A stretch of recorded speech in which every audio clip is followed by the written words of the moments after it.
All righty.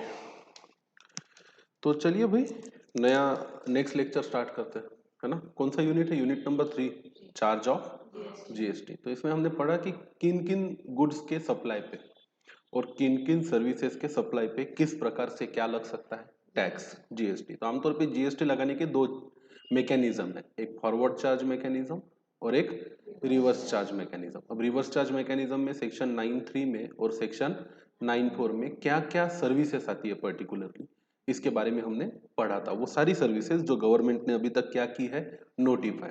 और साथ में ये भी बताया उन्होंने कि who is the provider of service and who is the recipient of a service. बाकी गुड्स पे तो जो एचएसएन कोड है उसके हिसाब से तय रेट से आपको क्या लगता है, जीएसटी लगता है। अदर जो गुड्स नहीं है वो अल्टीमेटली क्या है, सर्विसेज है। सर्विसेज पे भी सर्विस कोड तय किए गए हैं और उसके रेट भी तय किए गए।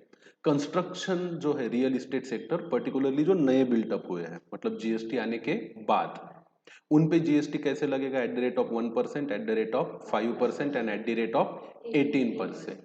तो उसकी कंडीशन क्या है कि जो डेवलपर है ना, उसके सारे इनपुट्स 80% कैसे होने चाहिए, रजिस्टर्ड पर्सन से होने चाहिए। ऐसा नहीं, ऐसा अगर है तो अफोर्डेबल हाउसिंग पे कितना परसेंट लगाया होगा वो, 1%। Other than the affordable housing 5%। और अगर उसका इनपुट रजिस्टर्ड डीलर से नहीं है, कितना परसेंट, 80%। ये क्राइटेरिया अगर सेटिस्फाई होता नहीं है तो फिर उसे कितना परसेंट लगेगा, 18%। ये हमने पढ़ा। उसके अलावा और भी ढेर सारे एग्जाम्पल्स के साथ अभी तक जो 45 पेजेस इस यूनिट में हमने पढ़े हैं, हमने अलग अलग सर्विसेज के और अलग अलग अलग गुड्स के बारे में पढ़ा। गुड्स तो कम ही है, ज्यादातर चीजें क्या है इसमें, सर्विसेज है, क्योंकि गुड्स में बहुत ज्यादा कंफ्यूजन नहीं आता। गुड्स वेल डिफाइंड है, उसका एचएसएन कोड वेल डिफाइंड है, और ज्यादातर गुड्स फॉरवर्ड चार्ज मैकेनिज्म में ही, जिसपे क्या पे किया जाता है, जीएसटी पे किया जाता है। तो अब एक और सर्विसेज है जिसको बोलते हैं levy of GST on airport dues. अब हमारे देश में एयरपोर्ट चलता कैसे है ये समझ लो। तो एयरपोर्ट चलता कैसे, इससे पहले मुझे बताइए आपको कितने एयरलाइंस के नाम पता है। किंगफिशर मत बोलना, वो पहले उड़ा करता था वो पंछी, अब उड़ता नहीं है। तो there is a jet air, there is a Go Air, there is a Indigo, है ना। और कौन से नाम आपको पता है, विस्तारा है टाटा का जो नया एयरलाइन स्टार्ट हुआ है, और फिर कुछ फॉरेन एयरलाइंस है जो इंडिया में क्या करते हैं, ऑपरेट करते हैं, और एक गवर्नमेंट का भी अपना एयरलाइन है, एयर इंडिया। तो इतने कुछ गिने चुने एयरलाइन ही डोमेस्टिक अभी इंडिया में ऑपरेट करते हैं। अच्छा, जो कंपनी जिनके पास अपने जेट्स है, मतलब हवाई जहाज है, बराबर है ना, वो हवाई जहाज या तो उन्होंने खरीदे हुए हैं, ओन्ड है, या तो उन्होंने लॉन्ग टर्म लीज पे लिए हुए हैं कंपनी से। Is that okay? तो वो डिफरेंट पार्ट है, वो ओन्ड है या लीज्ड है, उसकी चर्चा नहीं करनी। अब दूसरी डिस्कशन का पॉइंट ये है कि भाई जो एयरपोर्ट्स है, क्या वो लोग मैनेज करते जो एयरक्राफ्ट के ओन करते या एयरक्राफ्ट चला रहे हैं? नहीं, एयरपोर्ट मैनेज करने वाले बिजनेसमैन या बिजनेस दूसरे हैं, और एयरक्राफ्ट चलाने वाले लोग दूसरे हैं। तो जैसे मुंबई का एयरपोर्ट है, दिल्ली का एयरपोर्ट है, बैंगलोर का है, कोचीन का है, हैदराबाद का है। Initially, most of these airports were built and developed by the government. Then वक्त के साथ उसमें भी गवर्नमेंट ने पीपीपी मॉडल, मतलब पब्लिक प्राइवेट पार्टनरशिप, अलाउ कर दिया। और आज हम धीरे धीरे देख रहे हैं कि ज्यादातर जो बड़े एयरपोर्ट्स हैं इंडिया के, वो या तो जीएमआर ग्रुप मैनेज करता है या तो अदानी ग्रुप मैनेज करता है। तो स्टार्टिंग में जब यूपीए की गवर्नमेंट थी, there was a lot of contract which were won by the GMR group and they were managing the airport. And अभी मोदी जी के राज में अदानी ग्रुप जो है वो ज्यादातर एयरपोर्ट क्या कर रहा है, मैनेज कर रहा है। अब ये जीएमआर ग्रुप या अदानी ग्रुप, ये लोग क्या करते हैं, ये लोग एयरपोर्ट का जो एरिया होता है उसे मेंटेन करते हैं। तो वहां पे जो, जहां हवाई जहाज उतरते हैं उसका मेंटेनेंस करना, वहां पैसेंजर्स को सुविधाएं देना, वहां पे फ्लाइट्स आते हैं उनका स्टाफ उनको रुकने बैठने खाने पीने की व्यवस्था करना, उनके पैसेंजर्स को सही से गाइड करना कि कहाँ से जाना है और कैसे बैठना है। इनसाइड द एयरपोर्ट्स जो बसेस चलती है उन सब का संचालन करना, और वो पूरी तरह से उस एयरपोर्ट को मैनेज करना, ये लोग ये काम करते हैं। अब जब लोगों के एयरक्राफ्ट उतरते हैं कहाँ पर, एयरपोर्ट्स पर, तो ये जो एयरलाइन कंपनी है ये एयरपोर्ट के ओनर को या रनर को क्या पे करते हैं, उसका रेंट पे करते, चार्जेस पे करते। और ये in the nature of use of a immovable property होता है, क्योंकि वो उनकी जगह और जमीन क्या कर रहे हैं, यूज कर रहे हैं। तो वो कॉन्ट्रैक्ट होता है। If you want to open your own airline company, first aviation ministry से आपको लाइसेंस और परमिशन लेना होगा। Once you got a licence permission, you can buy your own aircraft, you can decide your own routes कि आपको कहाँ चलाना है। Say you decided to run your flights between Delhi and Bangalore, Delhi and Mumbai, Mumbai and Bangalore. तो 3 root आपके पास है, इट इज ओके। आपके पास 3 aircraft है जो 3 रूट पे क्या करते हैं, आपके चलते हैं। एक बार जाता है, एक बार आता है, एक बार जाता है, एक बार आता है। पर आप जहां जहां लैंड करोगे वहां के एयरपोर्ट चलाने वाली कंपनी, चाहे वो गवर्नमेंट हो या प्राइवेट हो, आपको उन्हें क्या देने पड़ेंगे, चार्जेस। इसके अलावा अब ये जो चार्जेस लेती है कौन, एयरपोर्ट चलाने वाली कंपनी, ये तो एयरलाइन कंपनी से लेती है। इसके अलावा कुछ चार्जेस पैसेंजर से भी लिए जाते हैं। क्यों? क्योंकि आपकी फ्लाइट, आप एयरलाइन कंपनी के ओनर हो, आपकी फ्लाइट वहां लैंड करती है, तो वो जो एयरपोर्ट चलाने वाले लोग हैं वो आपको तो सर्विसेज दे ही रहे हैं। साथ ही साथ इतने सारे लोग आते हैं, छोड़ने लोग आते हैं, पिकअप करने लोग आते हैं, और फिर पैसेंजर्स होते हैं, उनका सामान आता है ना।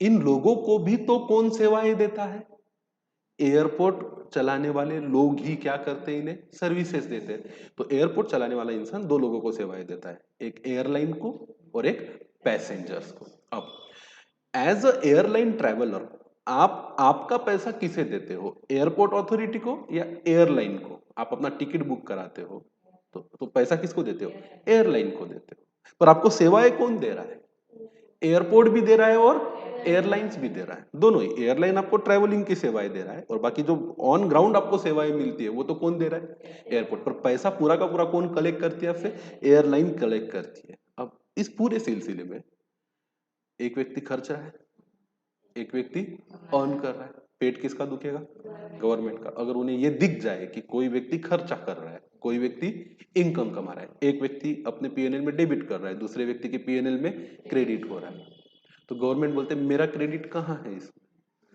हम हैं आपके माई बाप सरकार, हमारी तो बारे में सोचो। अब है क्या, देखिए आइए मैं बताता हूँ आपको। एक सबसे नीचे आ जाइए, 2 कॉन्सेप्ट अपन पढ़ेंगे, पीएसएफ और यूडीएफ। क्या मतलब होता है पीएसएफ का, it is a passenger service fee. क्या होती है ये, passenger service fee which the airport licensee may collect from the embarking passenger at such rate as specified by the central government। अब कौन किसे सर्विस दे रहा है, जिसके पास एयरपोर्ट चलाने का लाइसेंस है, तो उसको हम क्या नाम देंगे, एयरपोर्ट लाइसेंसी। बराबर है। अब तो फिलहाल तो गवर्नमेंट बिल्ड करके चलाने देते थे, दे रहे एयरपोर्ट, कुछ दिनों बाद बिल्ड करने को भी दे देंगे, किसे, प्राइवेट वालों को। तो वो अपनी जगह खरीदे, अपनी क्या खरीदे, जमीन खरीदे, और अपना खुद का वहां क्या खोल ले, एयरपोर्ट खोल ले। जिसको आपको जो सेवाएं देनी है आपकी मर्जी, यही तो प्राइवेटाइजेशन है। तो भाई passenger service fee which the airport लाइसेंसी में कलेक्ट बोला है, करना ही चाहिए उसको, जरूरी कलेक्ट, जरूरी है क्या। अब अगर आपके पास लाइसेंस है, आप ओनर हो एयरपोर्ट के, आपको नहीं करनी है पैसेंजर सर्विस फी किसी से कलेक्ट, आप फ्री में क्या देना चाहते हो, सेवाएं। मुकेश भाई अंबानी अगर इस फील्ड में आ गए तो शायद कुछ सालों तक ये सेवाएं क्या देते रहे, फ्री देते रहे। कलेक्ट सबको सिखा देंगे कि आपको कहीं से कहीं जाना है तो बिल्कुल ट्रेन के बारे में सोचना भी नहीं, सब उड़ेंगे किससे, हवाई जहाज से, एकदम सस्ते में। और फिर एक बार आदत लग जाएगी कि कहीं भी जाना है तो किससे जाना है, फ्लाइट से जाना है। फिर जियो की तरह उसका क्या चालू हो जाएगा, मीटर और चार्जेस चालू हो जाएगा। खैर, which may collect from the embarking passenger such at such rate as specified by the central government। भगवान और सरकार अभी भी हमारे साथ है। फिलहाल सरकार ने पूरी आजादी नहीं दी है एयरपोर्ट लाइसेंसी को ये तय करने की कि आपको कितना पीएसएफ लेना है। कम से कम अभी तो सरकार बता रही है, आने वाले समय में धीरे धीरे एयरपोर्ट अथॉरिटी खुद ही तय करेगी कि उन्हें कितनी फीस लेनी है। सेवाएं जितनी अच्छी, फीस और चार्जेस उतने ज्यादा। The airport licensee shall utilize the said fee for infrastructure and facilitation of the passenger। ये फी लेके उस एयरपोर्ट लाइसेंसी को क्या करना है, एयरपोर्ट के इंफ्रास्ट्रक्चर को मेंटेन और डेवलप करते रहना है, और साथ में पैसेंजर्स को क्या देनी है, सुविधाएं देनी है, फैसिलिटीज देनी है। भाई वो आप एयरपोर्ट पे जाते हो तो आपके लिए वॉशरूम है, वहां पे बैठने के लिए चेयर्स है, दिन भर एसी चलते हैं, वाईफाई मिलता है, फोकट में मिलेगा क्या ये सब? जो जो व्यक्ति एयरपोर्ट चलाने का लाइसेंस ले रहा है वो तगड़ी और मोटी रकम गवर्नमेंट को देकर वो लाइसेंस हासिल कर रहा है ना, तो बदले में तो आपसे पैसे लेकर वो पैसे कमाएगा कि नहीं कमाएगा? कमाएगा। यूडीएफ क्या होता है फिर? UDF is a user development fee which the airport licensee may levy and collect at a major airport at a prescribed rate। अब यूजर डेवलपमेंट फीस भी एक एडिशनल फीस है जो चाहे तो एयरपोर्ट लाइसेंसी लगा सकता है और कलेक्ट भी कर सकता है। तो आपको जितना ज्यादा अच्छा एयरपोर्ट पे अपने सर्विस देना है उतना कोई भी एयरपोर्ट लाइसेंसी यूडीएफ को बढ़ा चढ़ा कर लगाएगा। अगर बहुत ही देसी और देहाती एयरपोर्ट है तो फिर शायद ना भी लगाए। Rule 33 of CGST rule has been discuss in detail. अच्छा ये छोड़ दो, अब ये दो चीजें समझ में आ गई, पीएसएफ और क्या, यूडीएफ। अब एक अलग सिस्टम के बारे में समझते हैं। वैसे कल सीए बन जाओगे तो फिर आप उड़ना चालू कर दोगे ना, इधर उधर बहुत उड़ोगे तो सब पता चलेगा। और अगर आर्टिकलशिप में भी अगर अच्छे मौके आते हैं तो जा सकते हो घूमने फिरने। क्या लिखा है देखो, the authority managing the airport, जिसको एयरपोर्ट ऑपरेटर बोला जाता है, क्या बोला जाता है? Airport operator charges the airport levies namely PSF and UDF from the embarking passenger at any airport। तो चार्ज होता है हमारे इसमें। अब आगे क्या लिखा है, in view of a definition of consideration under section 231, PSF and UDF charged by airport operators are consideration for providing the services to the passenger। अब एयरपोर्ट ऑपरेटर सर्विसेज प्रोवाइड कर रहा है, उसके बदले में ही ये क्या है, consideration. Thus, services provided by an airport operator to passenger against consideration in the form of UDF and PSF are liable to GST, क्योंकि ये सप्लाई की डेफिनेशन को सेटिस्फाई करता है सेक्शन 7 के अंदर। Is that clear? अब PSF and UDF are levied by the airport operator and are collected by the airlines। अब प्रॉब्लम क्या है यहाँ पे, ये PSF और UDF ये लगाया तो जाता है किसके द्वारा, एयरपोर्ट ऑपरेटर के द्वारा। पर मैंने अपनी जिंदगी में कभी एयरपोर्ट पे एंट्री करने के लिए कोई पास लेकर या टिकट लेकर अंदर कभी गया नहीं हूं। मैंने मेरी टिकट जो बुक कराई है उस टिकट में ही ये चार्जेस क्या है, इंक्लूडेड है।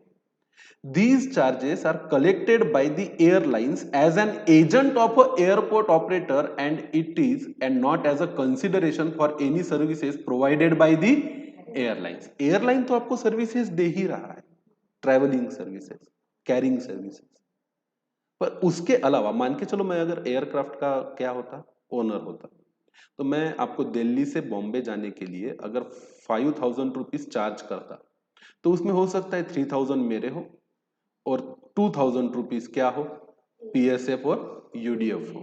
बराबर है, जो मैं ऑन बिहाफ ऑफ क्या ले रहा हूं, एयरपोर्ट ऑपरेटर। आगे क्या होगा, these charges are collected by airlines as an agent of an airport operator and is not a consideration for any services provided by the airlines. वो अलग चीज है, एयरलाइंस आपको 5 में 3000 की सर्विस प्रोवाइड कर रहा है, वो उस पे 9% सीजीएसटी और 9% क्या लगाएगा, एसजीएसटी, और वो कलेक्ट आपसे करके किसको पे करेगा, गवर्नमेंट को पे करेगा। पर अपने 3 के अलावा वो आपसे 2000 और ले रहा है, कौन से नाम के, पीएसएफ और यूडीएफ। कलेक्ट कौन कर रहा है, एयरलाइन ऑपरेटर, पर सेवा कौन दे रहा है, एयरपोर्ट ऑपरेटर।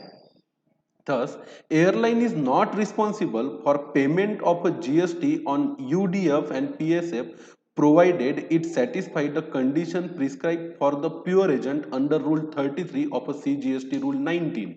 अब आप बोलोगे सर ये सेक्शन 33 तक तो हम अभी गए नहीं है, सॉरी रूल तो अभी तक अपने एक भी पढ़ा नहीं है।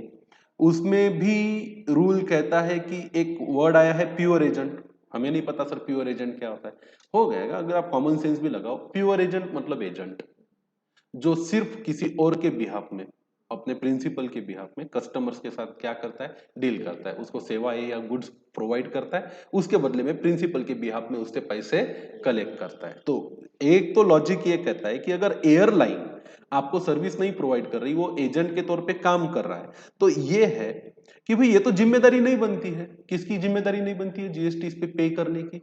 एयरलाइन की जिम्मेदारी नहीं बनती है। हाँ, ये हो सकता है कि एयरलाइन वो पैसा किसे दे दे, एयरपोर्ट डेवलपर को रिएम्बर्स कर दे कि एज ए एजेंट मैंने आपके लिए ये पैसा कलेक्ट किया है, और उसके बाद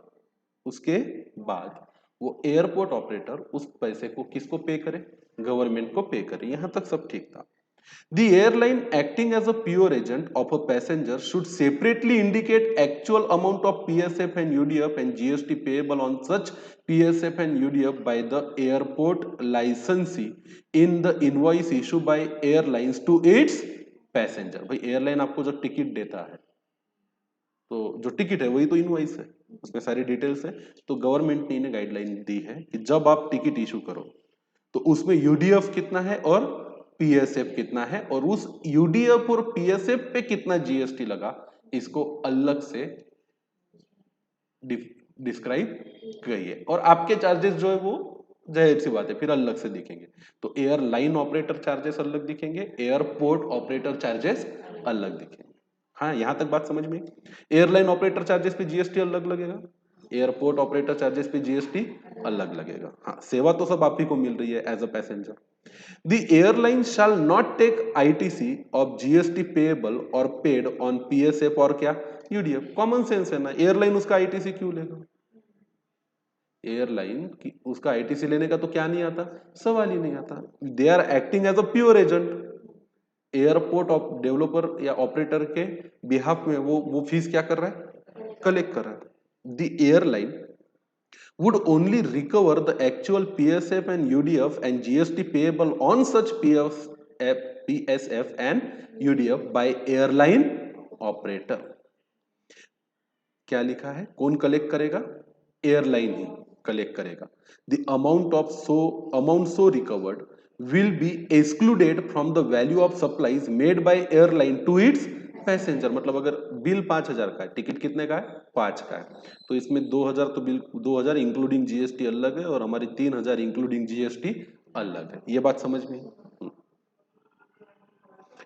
in other words, the airline shall not be liable to pay GST on the PSF and UDF for airport services provided by the airport licensee, provided the airline satisfy the condition prescribed for the pure agent under Rule 33। हाँ, वो अगर pure agent के तौर पे ही पैसा ले रहे हैं तो ही क्या करने की जरूरत नहीं है उन्हें, ये प्योर एजेंट की रूल को अगर वो क्या करते हैं, सेटिस्फाई करते हैं, तो वो लाइबल नहीं है क्या पे करने के लिए, जीएसटी। मतलब गवर्नमेंट डिपार्टमेंट एयरलाइन ऑपरेटर का गला पकड़ के उसे ये नहीं बोल सकती कि तुमने कस्टमर से क्या कलेक्ट किया है, जीएसटी, और उसे किसे पे करो, गवर्नमेंट को। ये कहने का अधिकार अब किसको नहीं है, गवर्नमेंट को नहीं है। क्यों? क्योंकि मैं तो कलेक्ट कर रहा हूं पर as a capacity of a agent and not a principal. अब पर आगे आगे क्या लिखा है, the registered passenger who are the ultimate recipient of a airport services। Her passenger registered होता नहीं है। अगर आप बिजनेस के पर्पस के लिए ट्रैवल कर रहे हो और टिकट जो है वो कंपनी के आपके बिजनेस के नाम पे बनती है या बिजनेस के अकाउंट से बनती है, तो आप तो अपने बिजनेस में उसको as a travelling expenses debit करोगे, तो फिर कोई दिक्कत नहीं है। आप एज अ बिजनेस उसका क्या ले सकते हो, आईटीसी ले सकते हो। Airport services who are the ultimate recipient of airport services may take a ITC on GST paid on PSF and UDF on the basis of pure agents invoice issued by the airline। हाँ, service कोई और दे रहा है, invoice कोई और issue कर रहा है, और आपके पास जो इंपॉर्टेंट दस्तावेज है जिसके बेसिस पे आप एंटाइटल्ड हो, आपको अधिकार है क्या क्लेम करने का, आईटीसी, वो है उसके द्वारा इशू किया गया इनवॉइस। तो इस केस में तो इनवॉइस आपको एयरपोर्ट अथॉरिटी इन इशू कर ही नहीं रहा, आपको तो एयर कौन कर रहा है, एयरलाइन कर रहा है। तो गवर्नमेंट ने क्लैरिफाई कर लिया कि एयरलाइन के द्वारा इशू किया गया invoice is a eligible document to claim the ITC if you are a registered person. चलिए, एक डाउट तो क्लियर हो गया, पर एयरलाइन को भी चाहिए कि ये जो दो सर्विसेज है कौन सी, पीएसएफ और यूडीएफ, इसको अपने इनवॉइस में अलग से कोट करें। The airport operator shall pay GST on PSF and UDF collected by them from the passenger through airlines। ये बात तो ठीक है ना, कलेक्ट कर रहे पैसेंजर से पर थ्रू है airlines. At the time of issue of air ticket and the same is remitted by airlines to airport operators since the airport operator are collecting PSF and UDF inclusive of क्या, GST.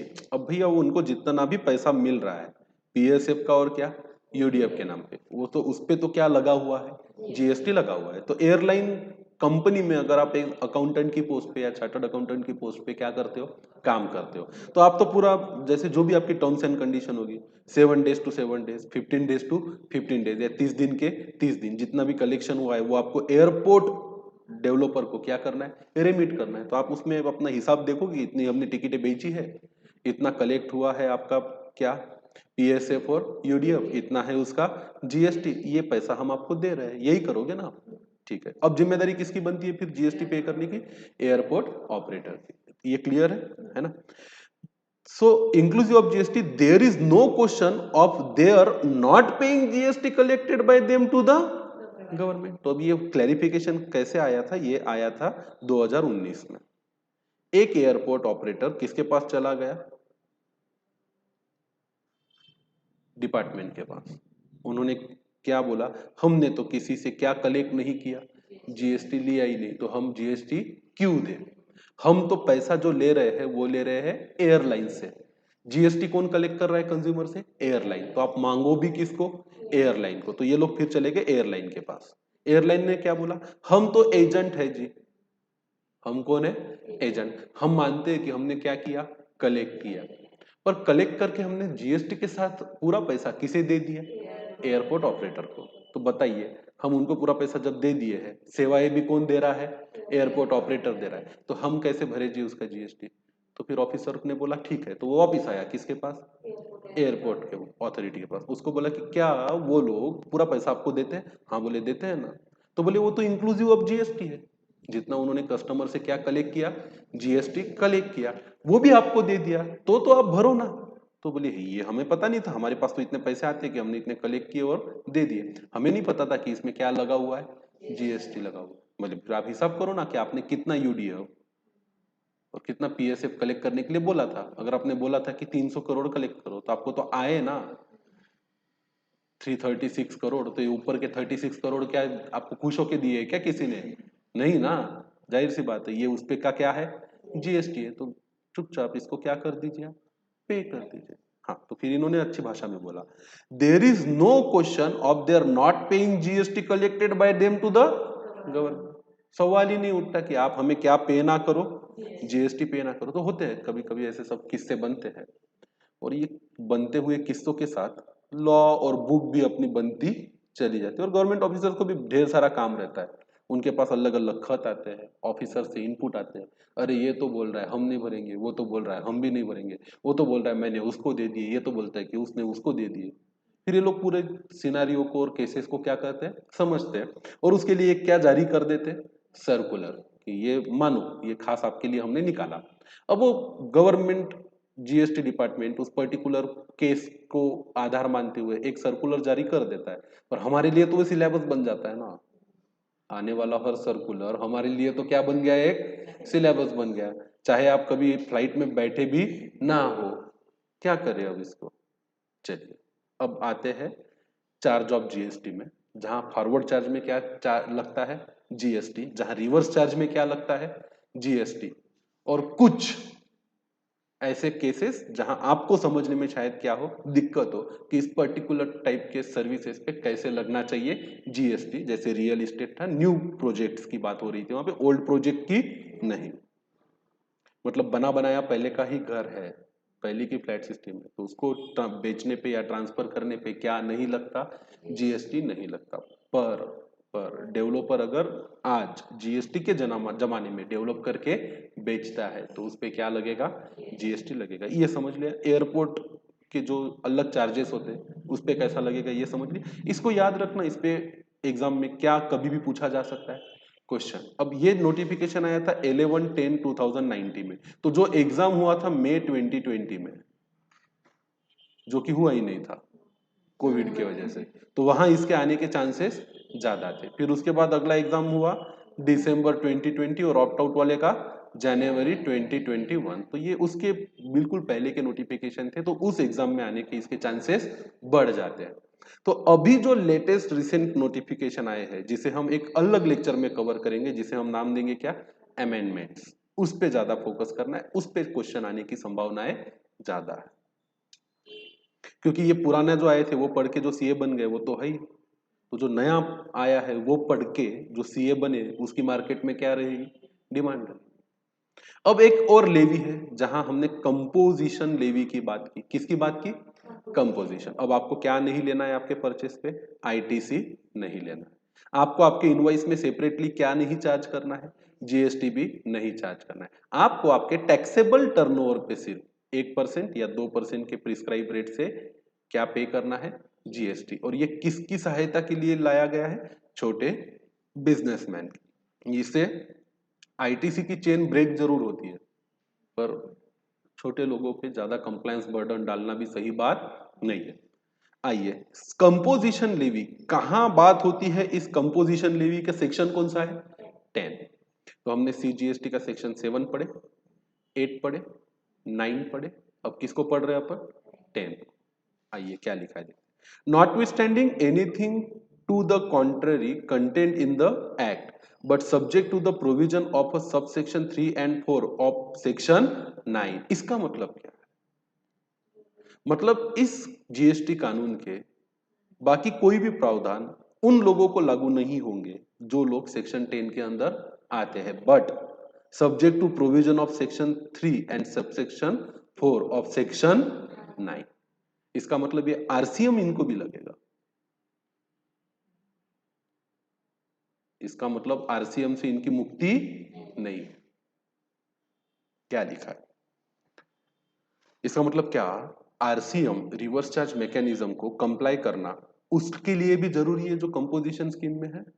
यही हुआ ना इसका मतलब, notwithstanding anything to the contrary content in this act but subject to provision of section 3, 4 of section 9, a registered person whose aggregate turnover in the preceding financial year। अब के कौन से साल का देखने का, प्रीसीडिंग, आज की तारीख में आप जहां खड़े हो इसके पहले का फाइनेंशियल ईयर जहां खत्म हुआ वो देखने का। मतलब आज तारीख क्या है, 23 मार्च 2021 है ना। तो प्रीसीडिंग फाइनेंशियल ईयर 31 मार्च 2020, इस साल में खत्म हुए वाला आपका टर्नओवर, कौन सा टर्नओवर, एग्रीगेट टर्नओवर, जिसको ऑलरेडी जीएसटी में क्या किया गया है, डिफाइन किया गया है। डज नॉट एग्जिस्ट, कितना बेटा,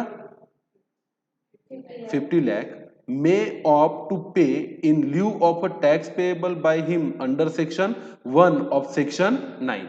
सेक्शन 9 किसकी बात करता है, चार्ज ऑफ जीएसटी, उसका सबसेक्शन 1 फॉरवर्ड चार्ज की बात करता है, सबसेक्शन 2 भी किसकी बात करता है, फॉरवर्ड चार्ज की, सबसेक्शन 3 रिवर्स चार्ज की, और सबसेक्शन 4 किसकी बात करता है, रिवर्स चार्ज की। जीएसटी लगाने वाला सेक्शन कौन सा है, 9। अगर आप नहीं चाहते, अगर आप नहीं चाहते कि फॉरवर्ड चार्ज में, मतलब सेक्शन 9 के सबसेक्शन 1 में क्या पे करे, जीएसटी पे करे, an amount of tax calculated at such rate may be prescribed but not exceeding। अब गवर्नमेंट ने बोला कि ठीक है, अगर आप इस तरह से 5%, 12%, 18% और 28% के हिसाब से क्या नहीं पे करना चाहते, टैक्स नहीं पे करना चाहते, कौन से सेक्शन के अंदर, सेक्शन 9 सबसेक्शन 1 के अंदर, तो कोई बात नहीं।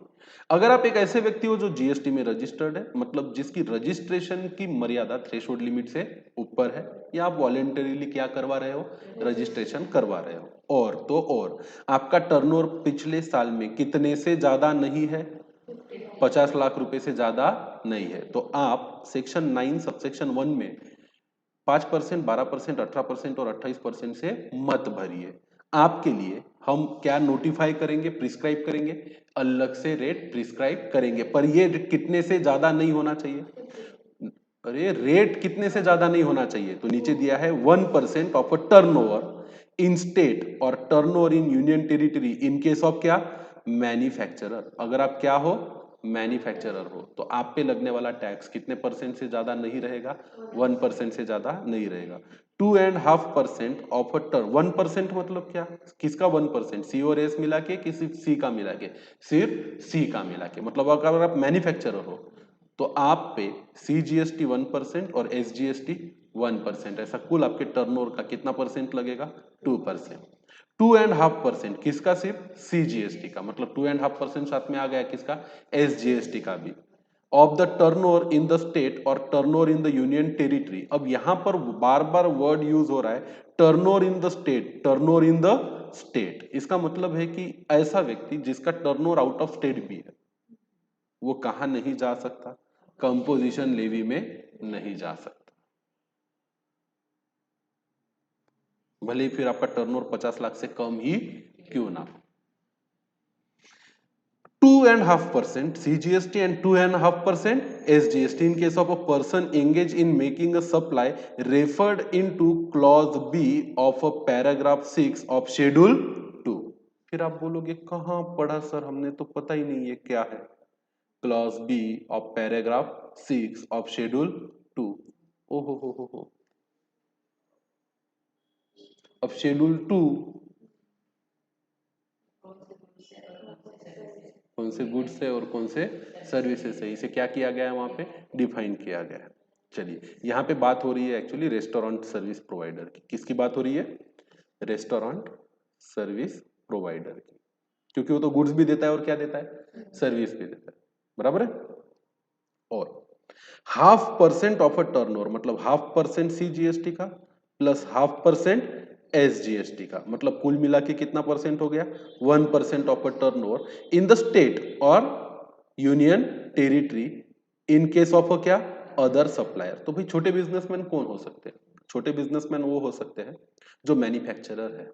छोटा बिजनेसमैन क्या हो सकता है, मैन्युफैक्चरर। तो अगर आप मैन्युफैक्चरर हो तो आप ITC मत लीजिए और सीधे सीधे अपने टर्नओवर पे 1% CGST और 1% SGST, ऐसा कुल मिला के कितना परसेंट टैक्स पे कीजिए, 2%। अगर आप रेस्टोरेंट चलाते हो, क्या चलाते हो, रेस्टोरेंट, तो आप क्या मत लीजिए, ITC, सीधे सीधे 2.5% ऑफ क्या, CGST एंड 2.5% ऑफ SGST, ऐसा 5% का टैक्स किसको पे कर दीजिए, गवर्नमेंट को। और अगर आप मैन्युफैक्चरर नहीं हो, आप होटल रेस्टोरेंट नहीं चलाते, फिर भी आप छोटे बिजनेसमैन हो, मतलब आप सीधे सीधे ट्रेडर हो, दुकानदार हो जो खरीदता है किसी राम से और बेचता है शाम को, तो आपको 0.5% of CGST and 0.5% of SGST इस तरह से अपने टर्नओवर पे कितने परसेंट का टैक्स भरना है, 1% का। और इसी स्कीम को GST में सेक्शन 10 में डाला गया है जिसका नाम है कंपोजिशन स्कीम या कंपोजिशन लेवी।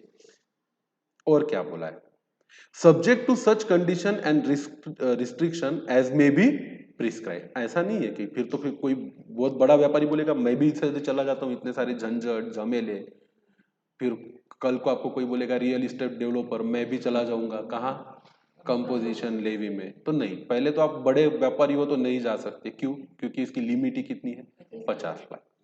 तो आपका टर्नओवर अगर उससे ज्यादा है तो फिर आपके लिए तो इसके बारे में सोचना ही नहीं है, ये सिर्फ और सिर्फ किसके लिए है, छोटे व्यापारियों के लिए है। फिर provided that government may by notification increase the said limit of 50 lakh rupees to such higher amount not exceeding 1 crore and 50 lakh rupees। तो ये लिमिट जो है 50 लाख की, ये गवर्नमेंट बढ़ा भी सकती है, कहां तक, 1 करोड़ एंड 50 लाख। तो 50 लाख की लिमिट के लिए ये स्कीम लाई गई है, ऐसा किसमें लिखा गया है, एक्ट में लिखा गया है। पर अगर गवर्नमेंट को 50 लाख को बढ़ाकर 1 करोड़ करना है और 1 करोड़ को बढ़ा के 1.5 CR करना है, तो उसके लिए सरकार को कानून में बदल करने की जरूरत नहीं है, एक सिंपल नोटिफिकेशन जारी करके सरकार इस लिमिट को बढ़ा सकती है, कहां तक, 1 करोड़ 50 लाख तक। पर गवर्नमेंट को तो इसको बढ़ा के 2 करोड़ या 3 करोड़ करना है, तो नोटिफिकेशन लाके काम चलेगा नहीं। सीजीएसटी एक्ट के सेक्शन 10 में उन्हें एक्ट में क्या करना होगा, अमेंडमेंट करना होगा। तो इसके बारे में नीचे छोटी सी नोट 21 लिखी हुई है जो कहती है कि the turnover limit for composition levy has been increase from 50 lakh to 1.5 crore vide notification number 14 of 2019 जो आया था 7/3/2019 को। तो आज ये लेक्चर हम पढ़ रहे हैं 23 ऑफ मार्च 2021 को। तो आज के तारीख में कंपोजिशन लेवी की लिमिट कितनी है, 1.5 CR। Are you getting my point? फिर इसमें क्या क्या कंडीशंस है, ये इंपॉर्टेंट है, इस पे इंटरमीडिएट में क्वेश्चन पूछा जा सकता है। What are the condition oblique restrictions prescribe by the act under section 10। इतना आ गया तो पहले तो इतना ही सवाल पूछ लिया मानो, तो पहले तो ये याद आना चाहिए सेक्शन 10 है किस चीज का, क्योंकि वहां पे लेते under section 10 of composition levy. ये एक वर्ड टाल दिया उन्होंने और क्वेश्चन इतना ही डाल दिया, तो फिर तो तोते उड़ गए। फिर तो हमें तो आदत नहीं है क्या याद करने की, सेक्शन 10 क्या है वही याद नहीं आ रहा, तो क्या लिखे कंडीशन और क्या लिखे रिस्ट्रिक्शन। तो ऐसे केस में कम से कम सेक्शंस को याद रखना चाहिए। प्रोवाइडेड दैट गवर्नमेंट इसको बढ़ा सकती है और ऑलरेडी बढ़ा चुकी है, हाँ ना। तो आज की तारीख में लिमिट कितनी है, 1.5 CR। तो आप अगर मैन्युफैक्चरर हो तो 1.5 CR से कम अगर आपका पिछले साल का क्या है टर्नओवर, तो इस साल आप पूरे साल भर अपने टर्नओवर पे कितना परसेंट भर सकते हो, 2% without taking input tax credit. अगर आप रेस्टोरेंट चलाते हो और आपका पिछले साल का टर्नओवर 1.5 CR से कम है, तो इस साल आप जो भी रेस्टोरेंट सर्विस प्रोवाइड कर रहे हो उस पर आप अपने कस्टमर से 2.5% CGST और 2.5% SGST लीजिए। इनपुट टैक्स क्रेडिट इनपुट्स पे ना लीजिए और गवर्नमेंट को पैसा दीजिए। और अगर आप ट्रेडर हो, ना तो मैन्युफैक्चरर हो ना तो रेस्टोरेंट सर्विसेज प्रोवाइड करते हो, तो 1% ऑफ योर टर्नओवर, जिसमें 0.5% है CGST एंड 0.5% है SGST। इसमें और क्या कंडीशन है, provided further that person who opt to pay tax under clause A clause है मैन्युफैक्चरर का, रेट है कितना percent, 2%, 1% CGST and 1% SGST। Clause B है किसका, रेस्टोरेंट का, उसमें 2.5% CGST, 2.5% SGST। और क्लॉज सी है किसका, अदर में आगे फिर traders, retail traders particularly may supply services other than those referred in clause B paragraph 6 of schedule 2। तो पन्ने पलटिए, शेड्यूल 2 में जाइए, पैराग्राफ 6 में जाइए,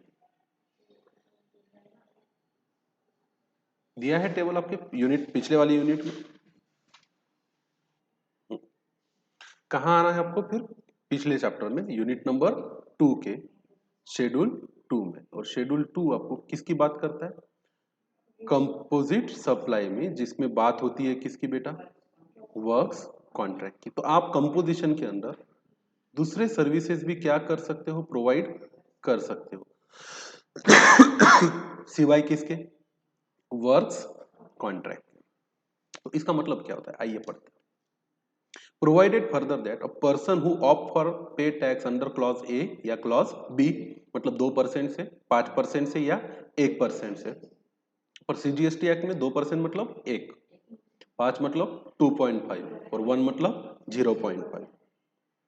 मे सप्लाई सर्विसेज, ये बड़ा इंपॉर्टेंट, इस पे काफी डिबेट होता है। May supply services other than those referred in clause B of paragraph 6 of schedule 2। और वो सर्विसेज है कौन सी सर्विसेज बेटा, वर्क्स कॉन्ट्रैक्ट सर्विसेज, हाँ कि ना। तो आप क्या प्रोवाइड नहीं कर सकते कंपोजिशन में रह के, वर्क्स कॉन्ट्रैक्ट सर्विसेज प्रोवाइड नहीं कर सकते। The value not exceeding 10% of a turnover in a state, services का जो प्रपोर्शन है आपके टोटल टर्नओवर में वो कितने से ज्यादा नहीं होना चाहिए, 10% से ज्यादा नहीं होना चाहिए। मैं थोड़ा सिंपल बताता हूं आपको, देखो ध्यान से। एक ट्रेडर है जिसका टर्नओवर 1.5 CR है, तो अभी पिछले प्रीसीडिंग ईयर में, तो उसने ऑप्ट किया सेक्शन 10 में कंपोजिशन लेवी में जाना। अब वो ट्रेडर है, 1% ऑफ टर्नओवर पे करता है, ठीक है। अब वो सर्विस भी प्रोवाइड करता है, उसकी एक छोटी सी गोडाउन है जो उसने रेंट पे दे रखी है। अब उसका जो एनुअल रेंट है वो कितने से ज्यादा नहीं होना चाहिए, फिर 15 लाख रुपए से ज्यादा होना नहीं चाहिए। तो फिर सवाल आएगा ना कि अगर मैं सर्विसेज प्रोवाइड करता हूं तो क्या मुझे सर्विसेज पे भी क्या रेट लगेगा, क्योंकि भाई एक रेट है कितने परसेंट का, 1% का, एक है 2% का और एक है 5% का, दोनों मिला के, सी और क्या मिला के, एस मिला के। तो बोला मैं रेंट पे भी दे के रखा हूं, तो बोले चलेगा। इफ अगर आपने सर्विसेज भी प्रोवाइड की है और आप कंपोजिशन में भी हो तो भी चलेगा, प्रोवाइडेड आपके टोटल टर्नओवर में वैल्यू ऑफ सच सर्विसेज कितने से ज्यादा नहीं होनी चाहिए, 10% से ज्यादा नहीं होनी चाहिए, और 5 lakh rupees whichever is higher, और दूसरी लिमिट कितनी है इसकी, 5 लाख। तो मुझे बताइए अगर इसको रेंट आता है 8 लाख रुपए तो चलेगा क्या?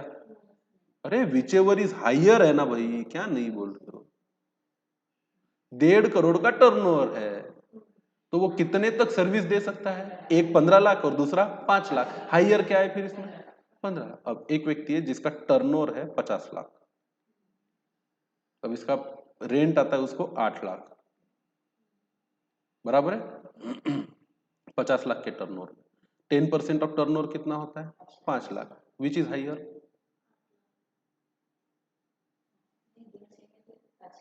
5 लाख और 8 लाख। एक व्यक्ति है, एक ट्रेडर है, उसका टर्नओवर है कितना, 50 लाख, उसको रेंट आता है कितना, 8 लाख। अब क्या वो कंपोजिशन में रह सकता है क्या, ये सवाल है मेरा, यही केस स्टडी बनेगी एग्जाम में, इसी पे क्या आएगा क्वेश्चन, सोच के बताओ ना, ले सकता है कि नहीं ले सकता,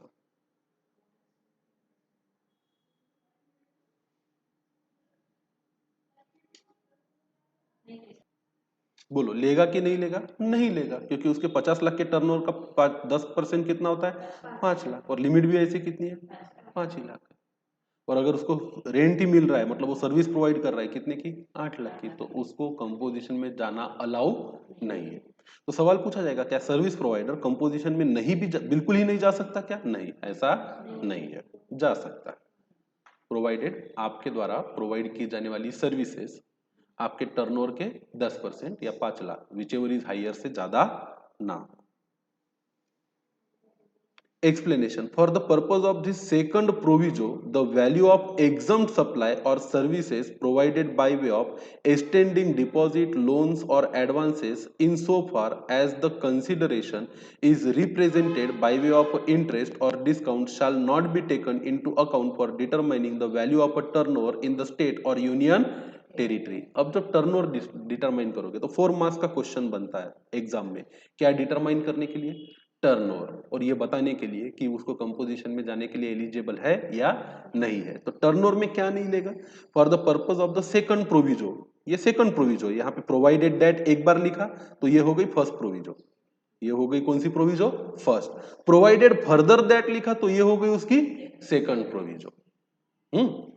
तो as per the second provision the value of exempt supply of services provided by way of extending deposit, loans or advances insofar as the consideration is represented by way of interest or discount shall not be taken into account for determining the value of a turnover। मतलब आप एक trader होने के साथ साथ लोगों को deposit भी देते हो जिसपे आपको इंटरेस्ट मिलता है, आपने किसी को लोन दिया है जिसपे आपको क्या मिलता है, इंटरेस्ट मिलता है, आपने किसी को एडवांस दिया है जिसपे आपको क्या मिलता है, इंटरेस्ट या डिस्काउंट मिलता है। मैं बिजनेसमैन हूं, मैंने किसी को एडवांस दिया तो बदले में 10 लाख की चीज के बदले में मुझे 10,000 रुपए का तो क्या मिलेगा, डिस्काउंट मिलेगा। तो ये तो सब मेरी इनकम है ना, ये इंटरेस्ट क्या है मेरी इनकम, ये डिस्काउंट क्या है मेरी इनकम। तो कंपोजिशन वाले पर्पस के लिए किसी व्यक्ति का टर्न ओवर काउंट करते वक्त क्या कंसीडर नहीं करना है, ये डिस्काउंट और ये टर्नओवर कंसीडर नहीं करना है। तो सिंपल है, अगर आप कल किसी ऐसे व्यक्ति से मिलो जो आपसे ये बोले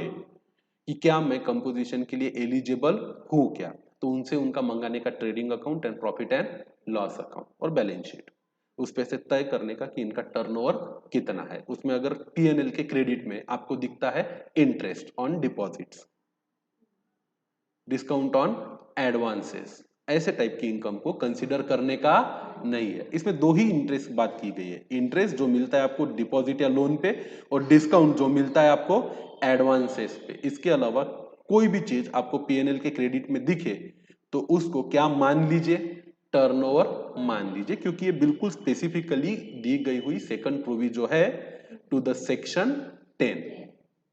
are you getting my point? Section 10 के सब सेक्शन 2 में क्या लिखा हुआ है, यहां पे बात खत्म नहीं हो जाती, बस इतना क्राइटेरिया आपने सेटिस्फाई कर लिया और आप बन गए क्या, कंपोजिशन डीलर। इतना भी आसान नहीं है। और क्या लिखते हैं, the registered person shall be eligible to opt out under section 1। चाहो तो आप इधर से निकल के नॉर्मल पर्सन जो सेक्शन 9(1) के अंदर खरीदे हुए माल और गुड्स पे आईटीसी लेता है और सप्लाई किए गए गुड्स और सर्विसेज पे कस्टमर से या कंज्यूमर से टैक्स कलेक्ट करके आईटीसी माइनस करके बचा हुआ पैसा किसको देता है, गवर्नमेंट को देता है। सिंपल सिंपल है ना। आप कभी भी चाहो तो इसमें से कहा क्या निकल सकते हो, बाहर निकल सकते हो। ऐसा कहता है section number 2 of subsection 2 of section 10। क्या लिखा है, the registered person shall be liable to opt out under section 1 if save as provided in the subsection 1 he is not engaged in the supply of क्या, services। क्या मतलब हुआ इसका,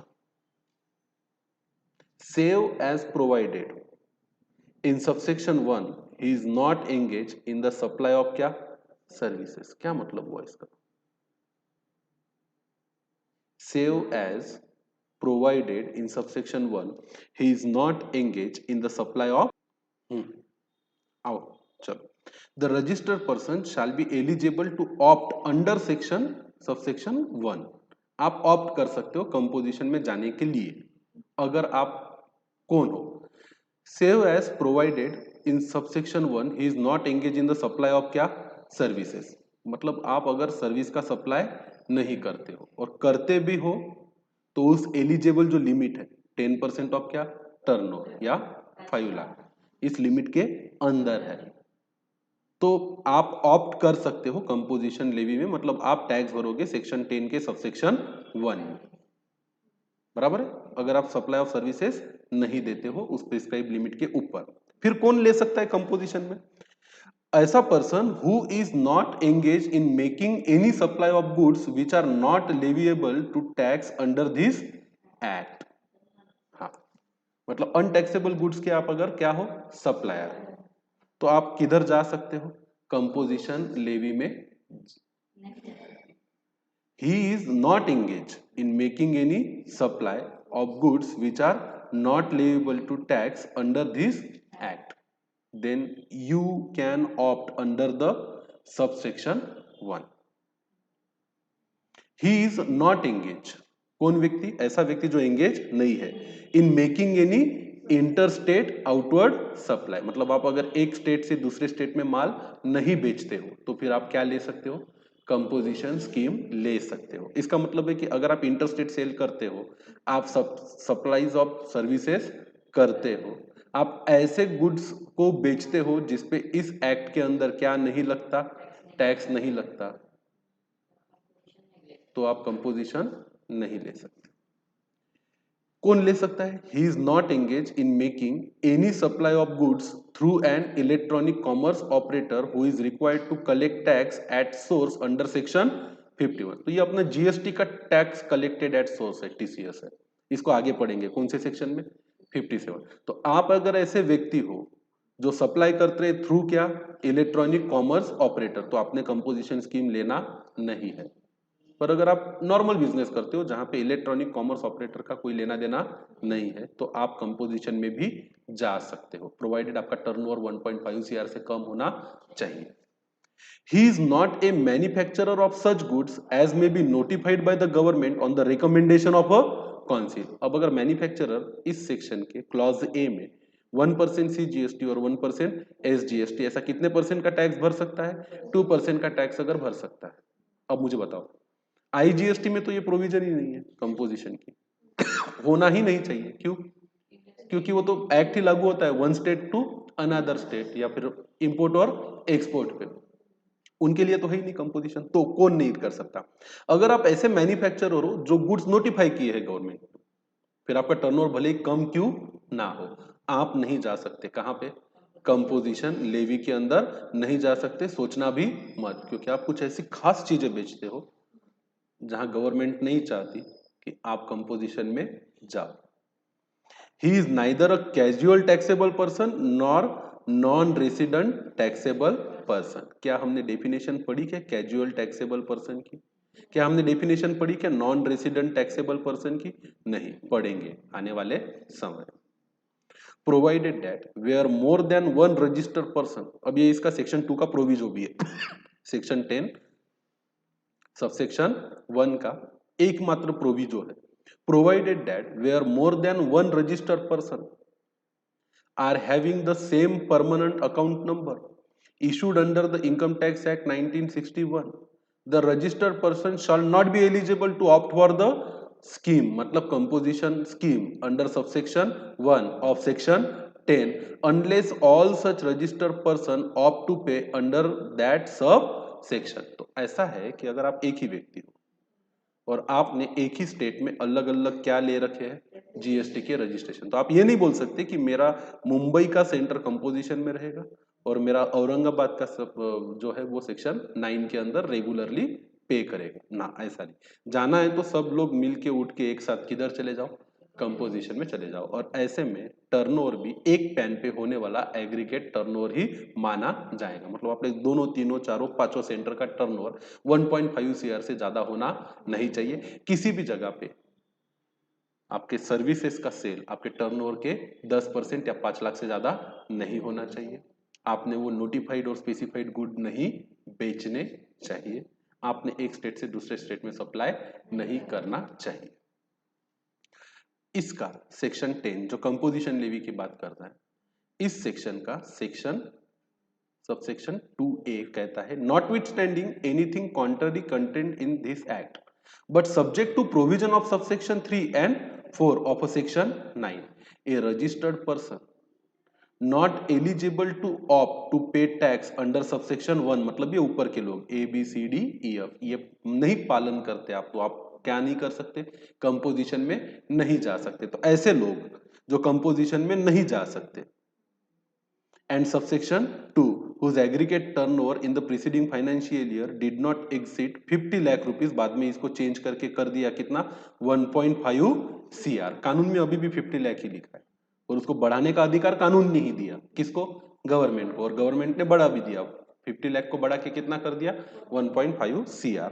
may opt to pay in lieu of a tax payable by him under section 1 of section 9 and amount of tax calculated as such rate as may be prescribed not exceeding 3% of a turnover in a state or in the union territory if he is not। तो एक rate और है फिर composition में कितने percent का?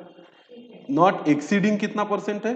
3% of a turnover as में be prescribe, पर ये रेट कभी 3% का प्रिस्क्राइब किया ही नहीं है। मतलब ये हो जाएगा 3% CGST का और 3% SGST का। तो अभी तक ऐसा कोई रेट प्रिस्क्राइब किया गया नहीं है, पर लिमिट है कितना परसेंट नहीं ज्यादा हो सकता 6% कुल मिला के C और S का टोटल जाना नहीं चाहिए। if he is not engaged in making any supply of goods or services which are not leviable to tax under this act, same है जैसा कि ऊपर पढ़ा था। engage in making any interstate supply outward supply of a goods or services, engage in making any supply of goods or services through an electronic commerce operator who is required to collect the tax under source under section 52, a manufacturer of such goods or supplier of such services as may be notified a casual taxable person। इसमें भी proviso है provided that where than more than one registered person having same permanent account number issued under the income tax act the registered person shall not be eligible to opt for the composition scheme under this subsection unless all such person opt to pay tax under composition levy under subsection 1 of section 10। तो फिर क्या दिक्कत फर्क है 10 के subsection 2 में और 10 के सबसेक्शन 2A में?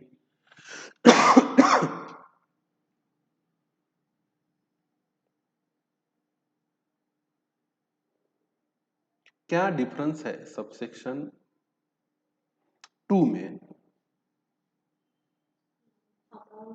सबसेक्शन 2 कहता है the registered person shall be eligible to opt under the section 1 if अगर A B C D और E और F ये सारी कंडीशन वो क्या करता है सेटिस्फाई करता है, तो वो आएगा किस में आएगा?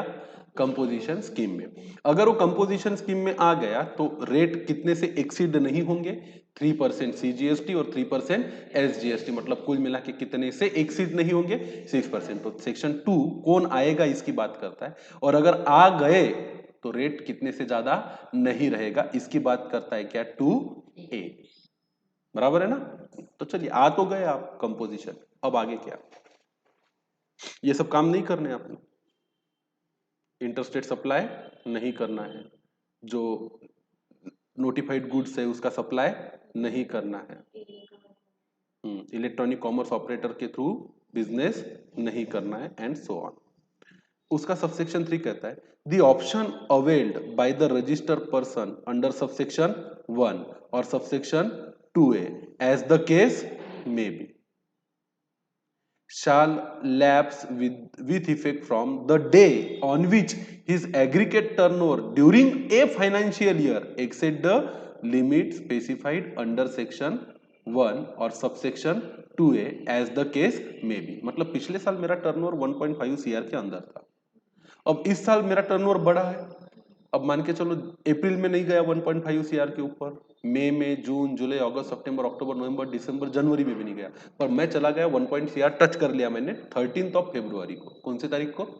13 फरवरी को, पूरा साल जाने के बाद। अब सिर्फ एक महीना बचा है फाइनेंशियल ईयर खत्म होने में, और ये तारीख आते आते मेरा जो टर्नओवर है वो कितने से बड़ा हो गया करंट फाइनेंशियल ईयर में?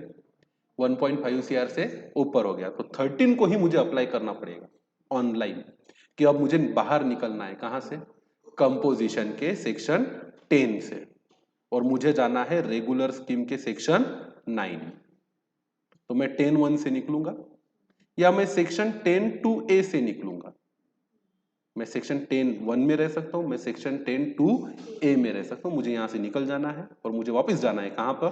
9(1) में। उसी दिन वो दिन साल में बीच में किधर भी आए, जिस दिन मेरा टर्नओवर 1.5 CR से ऊपर चला जाएगा। बस आगे क्या लिखा है? A taxable person to whom the provision of subsection 1, है ना, और एज द केस में भी सबसेक्शन 2A। आप कंपोजिशन में दो सेक्शन के अंदर जा सकते हो, सेक्शन 10 के सबसेक्शन 1 में या सबसेक्शन 2A में। Apply shall not collect any tax from the recipient on the supply made by him, nor shall he entitled to claim any input tax। तो as long as you are into the composition scheme, आपने क्या नहीं लेना है? किसी भी purchase पे input tax का क्रेडिट नहीं लेना। आप किसी से भी माल खरीदो, अगर वो सेक्शन 9(1) में रजिस्टर्ड है तो वो आपका इनवॉइस देगा, उसमें गुड्स की कीमत रहेगी, उस पर CGST लगाएगा, उस पर SGST लगाएगा, और आपको तो इनवॉइस देगा 10,000 रुपया प्लस 900 प्लस 900 11,800 का इनवॉइस आया आपको। तो आप एंट्री क्या करोगे परचेस के लिए? परचेस अकाउंट डेबिट 11,800 और सप्लायर को क्रेडिट कितना? 11,800। आपको आपके परचेसेस पे क्या नहीं चार्ज लेना है? इनपुट टैक्स क्रेडिट नहीं लेना है। और जब आप खरीदे हुए माल को बेचोगे तो आपको इनवॉइसेस में क्या लिखना है? कि I am a composition dealer under section 10 subsection 1 और सेक्शन 10 सबसेक्शन 2A। सो इतना लिख दिया तो सामने वाला समझ जाएगा कि आपने जो भी चीज बेची है वो इंक्लूसिव ऑफ क्या है? GST। तो आपको नीचे 9% CGST और 9% SGST लगाने का अधिकार क्या है? नहीं है। बराबर। तो ये रेट आपके लिए है ही नहीं। कौन से रेट? 5 है इधर रेस्टोरेंट वालों के लिए, पर वो 18, 12, 28, these are not applicable। shall not apply collect any tax from the recipient on the supplies made by him और shall not be entitled to take input tax credit। ये इंपॉर्टेंट है। फिर अगर वो ले भी रहा है ITC और इनवॉइस में क्या चार्ज कर रहा है? GST, तो फिर वो तो सेक्शन 9(1) में ही चला गया ना सीधा सीधा। If a proper officer has a reasons to believe, अब ये बड़ी जबरदस्त चीज है, अगर ऑफिसर्स के पास क्या है? कोई वजह है इस बात को सच मानने की, that a taxable person has paid tax under subsection 1 और subsection 2A as the case may be, despite not being eligible अब उसको पता चल गया कि आप सच में इसके लिए एलिजिबल नहीं थे। वो तो ऊपर सारी कंडीशन दी है ना एलिजिबिलिटी की, उसमें से कोई ना कोई कंडीशन आपने ब्रीच की है, और ऐसा मानने की पूरी पुख्ता वजह, रीजंस टू बिलीव है किसके पास? ऑफिसर के पास। The person shall in addition to any tax that may be payable by him under any other provision of this act, मतलब फिर उसमें 9(1) लगाएगा वो, simple. any other provision of this act be liable to a penalty and provision of section 73 and section 74 shall mutantis apply for determination of a tax and penalty। तो सीधी सी बात है, गलत करके कहा नहीं जाने का? कंपोजिशन स्कीम में नहीं जाने का। एग्रीगेट टर्नओवर छुपाया आपने, या सर्विसेज प्रोवाइड करते हो बताया नहीं, या एक स्टेट से दूसरे स्टेट में माल बेचते हो, या नोटिफाइड और स्पेसिफाइड गुड्स का भी आप क्या करते हो? सप्लाई करते हो, और आपका टर्नओवर 1 CR से ऊपर है। इसमें से कोई भी चीज अगर पकड़ में आ गई तो ऑफिसर आपके घर आएगा और आपकी आरती उतारेगा, और ऐसे वक्त में ये व्यक्ति भागते भागते किसके पास जाएगा? सेक्शन 73 और 74 की नोटिस लेके अपने सीए के पास। सीए क्या बोलेगा? आओ बाबू आओ। इसी का तो हम क्या कर रहे थे? इंतजार, क्योंकि ऑफिसर को तो काफी लेट पता चला कि आपको कहाँ नहीं जाना चाहिए था, कंपोजिशन में। हम तो है ना आपके सारी बीमारियों का इलाज करने वाले डॉक्टर, हमें तो पहले से ही पता था कि आपको जाना नहीं चाहिए था, और हमने बताया था भी कि ना जाइए, ऐसी जरूरत मत कीजिए। बोले साहब अब क्या? अब क्या? अब कुछ नहीं। अब वो डिमांड निकालेगा, अपना बेस जजमेंट असेसमेंट करेगा, आपका टर्नओवर खुद ही तय करेगा, उस पे लगाएगा वो 18% वाला आपने कितना खरीदा कितना बेचा, 28% वाला कितना खरीदा कितना बेचा। एक फूटी कौड़ी के आपको आईटीसी देगा नहीं, आपके टर्नओवर मल्टीप्लाइड बाय सीधा सीधा उठा के कर देगा 28%, जो कि आपका ग्रॉस प्रॉफिट रेशो भी नहीं है, और बोलेगा या तो भरो या तो भुगतो। इसका एक्सप्लेनेशन क्या कहता है? For the purpose of computing aggregate turnover of a person for determining his eligibility. इस पे बहुत क्वेश्चन बनते हैं, हर एग्जाम में इस पे क्या आया हुआ है क्वेश्चन, हर एग्जाम में स्कीम पे, फाइनल हो या इंटरमीडिएट हो, क्या डाला है इंस्टीट्यूट ने? क्वेश्चन डाला है। For the purpose of computing aggregate turnover of a person for determining his liability to pay tax under this section, the expression aggregate turnover shall include the value of supply made by such person from the first day of April of the financial year up to the date on which he becomes liable for registration under this act, but shall not include the value of exempt supply of services provided by way of extending deposit loans or advances, और उस पे कमाया हुआ discount और interest. मतलब officer भी बाद में आपके इंटरेस्ट की इनकम को और आपके डिस्काउंट की इनकम को आपका क्या नहीं मानेगा? टर्नओवर नहीं मानेगा। नहीं तो ऑफिसर बोलेगा वो तब जब आप ईमानदारी से बता रहे थे, तब हम आपने आपके इंटरेस्ट इनकम को और आपके डिस्काउंट इनकम को क्या नहीं मानना है? टर्नओवर नहीं मानना है। मतलब एक ऐसा व्यक्ति जिसका 5 CR का 10% का फिक्स डिपॉजिट है स्टेट बैंक ऑफ इंडिया के साथ, 5 करोड़ का 10% कितना होता है? 5 करोड़ का 10% कितना होता है? 50 लाख। अगर आपके पास 10 करोड़ रुपए के डिपॉजिट्स है, उस पे आपने 10% का हर साल इंटरेस्ट कमाया, तो आपका इंटरेस्ट का इनकम ही कितना होगा? 1 CR। क्या इतना इंटरेस्ट कमाने के बाद भी आप कंपोजिशन में रह सकते हो क्या? हाँ।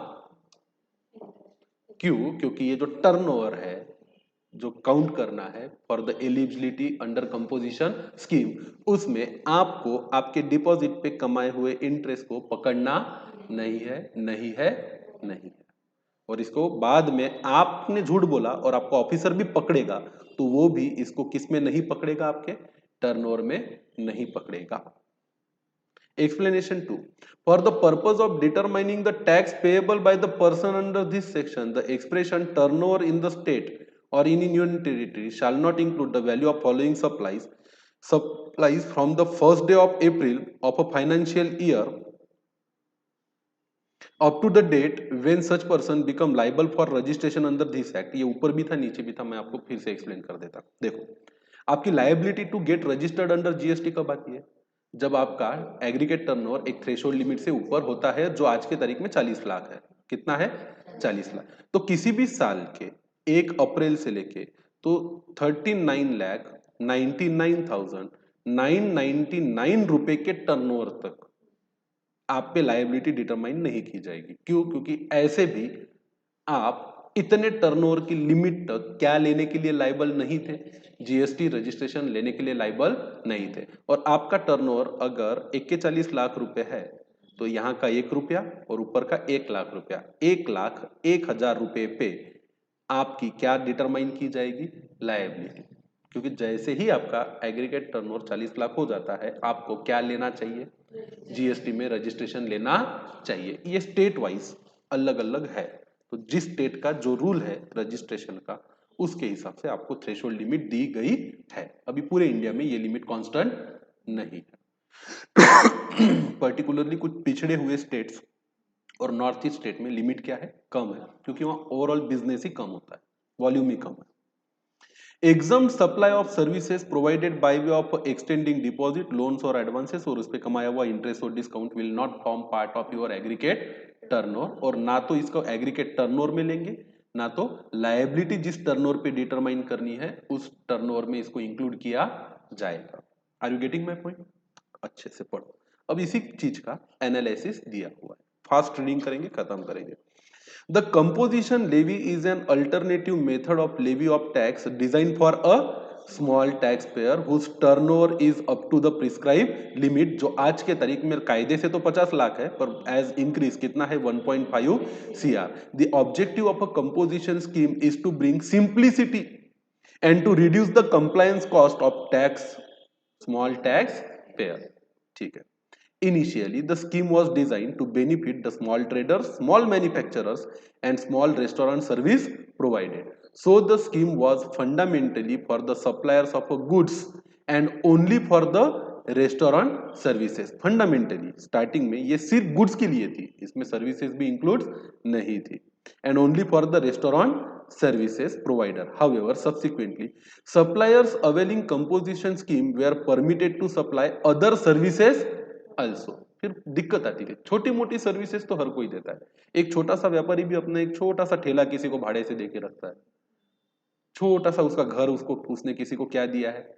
भाड़े पे दिया है। या अपने ही घर पे ऊपर किसी को क्या रखा है? एक कमरे में रेंट पे रखा है। तो आदमी कितना भी छोटा हो, छोटा मोटा भाड़ा तो वो कमा ही लेता है, या कोई छोटी मोटी सर्विस तो देता ही है। कमीशन बेसिस पे किसी के लिए काम कर लिया तो भी उसको तो सर्विस प्रोवाइड करने के बदले में क्या मिल रहा है? छोटा ही पैसा सही, पर मिल तो रहा है। एक छोटा सा इंसान है जो छोटी सी ग्रोसरी शॉप चलाता है, टर्नओवर 60 लाख रुपए, पर इधर उधर 2-4 लोगों के माल की हेरा फेरी करके कमीशन भी कमा लेता है, ब्रोकरेज कमा लेता है।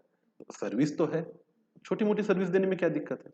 फिर तो इतना सा मैंने 3,000, मेरे 60 लाख के टर्नओवर में मैंने 3,000 का कमीशन कमाया पूरे साल में, तो मैं तो इनएलिजिबल हो गया। कौन से स्कीम से?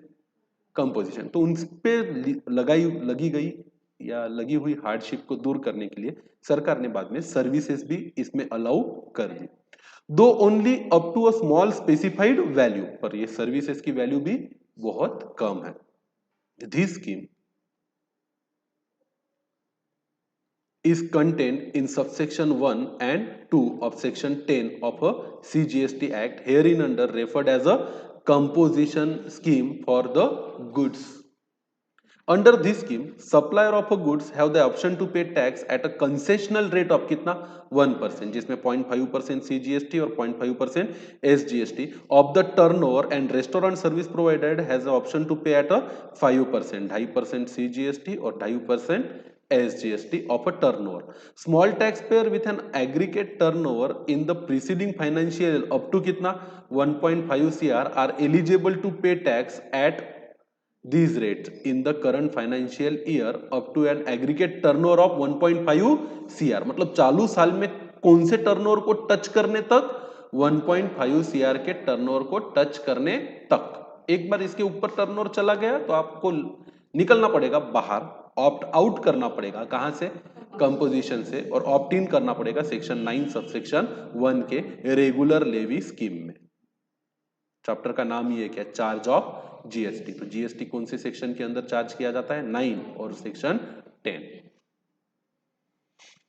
However, person engaged exclusively in supply of services other than the restaurant services not eligible for this composition scheme stipulated under subsection 1 and 2। अब ऐसा व्यक्ति जो सिर्फ और सिर्फ क्या देता है, अपनी सर्विसेज देता है। जैसे मैं हूं टीचर, मैं कोई चीज बेचता हूं क्या, नहीं, मैं सिर्फ और सिर्फ क्या प्रोवाइड करता हूं, as a teacher teaching services, as a chartered accountant chartered accountancy services.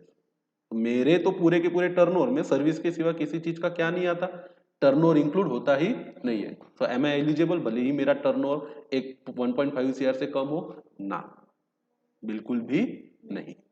तो क्या है, इसको याद रखना है आपको। अगर आप एंगेज हो किसमें, एक्सक्लूसिवली इन सप्लाई ऑफ क्या, सर्विसेज, तो आपको सेक्शन 10 के सबसेक्शन 1 में या सबसेक्शन 2A में क्या नहीं मिल सकता, जगह नहीं मिल सकती। In order to provide benefit of composition scheme to the person engaged in a supply of services other than the restaurant services whose aggregate turnover in the preceding financial year is up to 50 lakh, a scheme to pay tax at 6% CGST of a turnover was introduced with effect from 1st April 19 wide notification number 219 A mixed supplier. तो फिर थोड़ा सा फिर इन लोगों के साथ भी जाती हो गई। ऐसे कई सारे ओल्ड एज और रिटायर्ड लोग हैं जिन्होंने अपनी क्या बना के रखी है, प्रॉपर्टी, और वो अपने प्रॉपर्टी को रेंट पे देते हैं, वही उनका बुढ़ापे का क्या है, साधन। इसके सिवा उनके पास कोई इनकम आती नहीं। तो ऐसे काफी लोग पहुंच गए।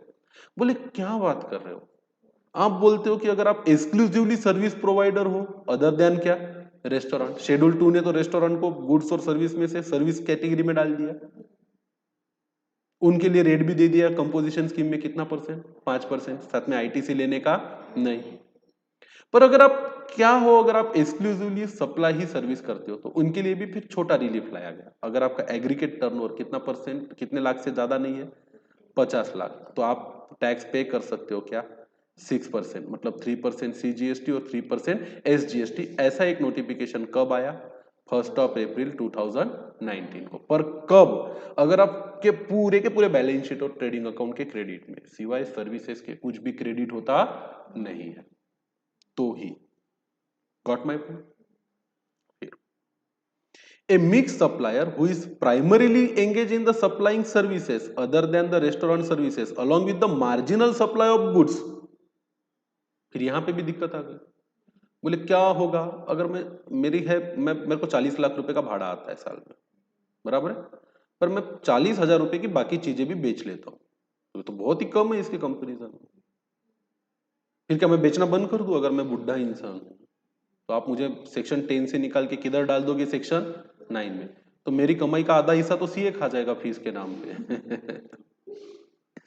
तो क्या, a mixed supplier who is primarily engaged in the supply of services other than the restaurant services along with the marginal supply of goods could also avail the benefit of this scheme with effect from 1st January 2020। तो ये सब बदल कानून के साथ नहीं आए थे, ये सब बदल बाद में उन लोगों ने नोटिफिकेशन ला ला के किए।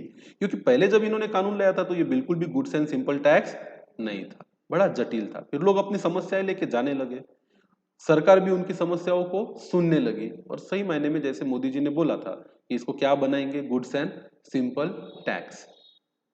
तो ये बनाते चले गए। फिर बोला ठीक है, old age people don't be panic. तो ऐसे बुढ़े लोग जो होते हैं ना, बड़े पैनिक हो जाते हैं, क्या सरकार आ गई। फिर उनको काम तो रहते नहीं, ऑफिस जाना होता नहीं है, फिर वो चले जाते सरकारी ऑफिस में, और फिर वहां जाके अपना प्रदर्शन करते हैं मत का, ये तो गलत कर रहे हो, ये तो गलत कर रहे हो। और रिटायर होने के बाद उनकी पहुंच भी बहुत रहती है, उनको सब मालूम रहता है कौन से डिपार्टमेंट से कहां पे कहां पहुंचा जा सकता, बराबर चले जाते मस्त। और सब जुने पुराने वकील लोग भी रहते जो भी काम नहीं करते, वो लोग भी उनकी हेल्प करते हैं, हाँ हाँ चलो चलो, क्योंकि मैं भी तो आजकल वकीली छोड़ के क्या देने लगा हूँ, अपना घर रेंट पे, और थोड़ा थोड़ा डीएससी बेचते रहता हूँ मैं लोगों को। बना बना। तो ये लोग भी अब चले गए। अगर आप मार्जिनल सप्लाई ऑफ गुड्स करते हो, मतलब थोड़ा बहुत सप्लाई इसका आपका गुड्स का है, पर फिर भी आपका टर्नओवर एक लिमिट से ऊपर नहीं होना चाहिए, अंडर सबसेक्शन 2A। तो वो जो ऊपर था ना, आप रजिस्ट्रेशन कंपोजिशन में ले सकते हो, कहाँ, अगर आप सिर्फ और सिर्फ गुड्स का सप्लाई करते हो तो कौन सा, सेक्शन 9 सबसेक्शन 1, और साथ में गुड्स भी है और थोड़ा सा क्या है, मार्जिनल सप्लाई ऑफ सर्विस का ही सप्लाई है और मार्जिनल सप्लाई ऑफ क्या है, गुड्स है, तो आपको मिल जाएगा सबसेक्शन 2A में भी registration of section 10 wide of finance act number 2 of 2019. It is important to note that notification number 2 of 2019 dated 7/3/90 has not is been rescinded and still operational. अभी तक इसको कैंसिल किया नहीं है और ये अभी भी ऑपरेशनल है, इसका मतलब आप पूरा पूरा इसका लाभ उठा सकते हैं। Essentially, the composition scheme under subsection 2A hereinafter referred as a composition scheme for services. तो सेक्शन 10 के सबसेक्शन 1 में किसकी बात होती है, गुड्स की। सेक्शन 10 के सबसेक्शन 2A में किसकी बात होती है, सर्विसेज की। Is for small service provider like saloon stylist, tailor, etc. This scheme provides an option to such supplier to pay tax at कितना percent, 6% of a turnover in the current financial year up to the aggregate turnover of कितना लाख, 50 लाख, चलेगा। Suppliers opting for composition levy need not worry about the classification of their goods or services or both. The rate of GST applicable on their goods and services, etc. They are not required to raise any tax invoice but simply need to issue bill of supply wherein no tax will be charged from the recipient. तो दो चीजें होती है, एक होता है invoice जिसको हम क्या बोलते हैं, टैक्स इनवॉइस। ये 9 सेक्शन इस सबसेक्शन 1 में रेगुलरली जो सप्लाई करता है उसको साथ में CGST और SGST नीचे ऐड करके देना है। कंपोजिशन स्कीम में चाहे आप गुड्स के कंपोजिशन स्कीम में हो 10(1) में या सर्विस के कंपोजिशन स्कीम में हो 10(2) में, आपको एक simple bill of supply issue करना है और उस पर GST चार्ज नहीं करना है। आगे ये लोग लिखते हैं an eligible person opting to pay tax under the composition scheme shall instead of paying tax on every invoices at a specified rate pay tax at the prescribed percentage of his turnover every quarter. इनमें और एक relief है, वैसे तो बाकी लोगों को payment करना है वो मंथ ऑन मंथ करना है, इन लोगों को 3 महीने में एक ही बार पैसा देना है, ये भी अच्छी बात है। At the end of a quarter he would pay the tax without availing the benefit of input tax credit. Return is to be filed annually by a composition supplier. पर जैसे पूरे साल की जानकारी देने के लिए एक एनुअल रिटर्न भी इन्हें क्या करना है, फाइल करना है। Registration under GST law is compulsory for opting the composition scheme. जाहिर सी बात है, जीएसटी में रहोगे तो ही तो क्या है, कंपोजिशन स्कीम में आओगे, है ही नहीं तो कौन सा जीएसटी और कौन सा scheme.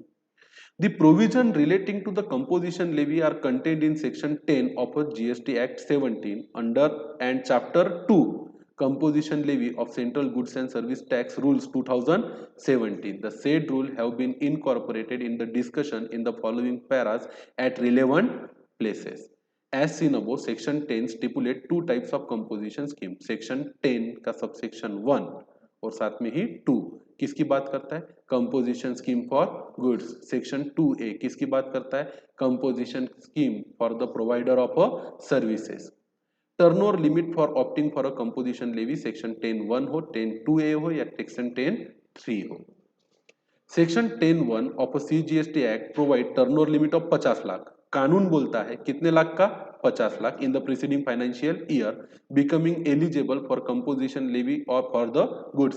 However, proviso to section 10(1) empowers the government to increase the said limit ज्यादा से ज्यादा कहां तक, 1.5 CR तक, on the recommendation of a GST council. In view of a said power, the government has increased the turnover of limit from 50 lakh to rupees 1.5 CR wide notification number 14/2019 जो आया था 7/3/2019। Again repetition है वही चीजों का जो हमने ऊपर पढ़ा, इसलिए हम फास्ट और प्लेन रीडिंग करेंगे। However, said notification further stipulate that a turnover limit for a composition levy for goods shall be 75 lakhs in respect of 8 of the special category states. कुछ स्टेट में ये लिमिट 1.5 CR नहीं है, ये limit है कितनी, 75 लाख की, ये लगती है नॉर्थ ईस्टर्न स्टेट में, ज्यादातर पहाड़ी इलाकों में, जिसमें से एक अरुणाचल प्रदेश, दूसरा है उत्तराखंड, मणिपुर, मेघालय, मिजोरम, नागालैंड, सिक्किम और त्रिपुरा। अब ये स्टेट्स क्यों? क्योंकि यहाँ पे वैसे भी बिजनेस कोई बहुत बड़ा बिजनेस नहीं है ही नहीं। यहाँ पे छोटे बिजनेस करते हैं, कम कमाते हैं, वॉल्यूम और टर्नओवर सब कुछ क्या है, कम है। बहुत ही कम लोग मिलेंगे जिनका टर्नओवर 1.5 सीआर को क्या करता है, टच करता है। In case of a special category state like Assam, Himachal Pradesh and Jammu and Kashmir, the turnover limit will be 1.5 CR only. Thus, if the aggregate turnover of a supplier in the state other than the special category state, except Assam, Himachal or J&K, is up to 1.5 CR in the preceding financial year, said supplier is eligible for composition scheme for goods. Goods services की limit कितनी है, 50 लाख ही है। Further, it is important to note that the aggregate turnover is computed on all India basis for a person having the same permanent account number. Refer the definition of aggregate turnover discussed in subsequent paras. Already हम कर भी चुके हैं। Turnover limit for 75 lakh है इन 8 state के लिए, बाकी rest of the India के लिए कितना है, 1.5 CR. Further, the option of a registered person to avail composition scheme for goods shall lapse with effect from the day on which the aggregate turnover during the financial year. फिर आपको eligibility मिलती है based on the turnover of previous financial year, पर आपकी eligibility खत्म होती है based on the turnover of ongoing current financial year, उसी दिन जिस दिन आपका टर्नओवर लिमिट 1.5 सीआर से ऊपर चला जाता है या 75 लाख से ऊपर चला जाता है बाकी के स्टेट में। अब इसके छोटे छोटे एग्जांपल दिए, क्या लिखा है देखो। A shoe dealer Prithviraj has offices in Maharashtra and Goa. He makes one state to another state supply of goods from both these offices. In order to determine whether Prithviraj is eligible to avoid benefit of a composition scheme of goods, turnover or both the offices would be taken into account, and if the same does not exceed 1.5 CR, Prithviraj can opt to avail the composition levy scheme subject to the fulfillment of other prescribed condition for goods for both the offices. तो एक व्यक्ति के दो जगह office है, गोवा में भी है और महाराष्ट्र में भी है, पर इसका मतलब ये नहीं कि गोवा से महाराष्ट्र में और महाराष्ट्र से क्या करता है, गोवा में करता है। ही मेक्स क्या, इंट्रा स्टेट सप्लाई क्लियरली लिखा हुआ है, मतलब वो महाराष्ट्र का माल गोवा में नहीं बेचता, गोवा का माल महाराष्ट्र में नहीं बेचता। गोवा में उसका रजिस्ट्रेशन है, वो गोवा के गोवा में खेलता है, महाराष्ट्र में उसका रजिस्ट्रेशन है, वो महाराष्ट्र के महाराष्ट्र में खेलता है। तो एक व्यक्ति के दो स्टेट में रजिस्ट्रेशन हो सकते हैं और फिर भी वो कंपोजिशन में जा सकता है अगर उसका पैन एक ही है और दोनों का मिला के टर्नओवर 1.5 सीआर से ऊपर नहीं है, हाँ या ना।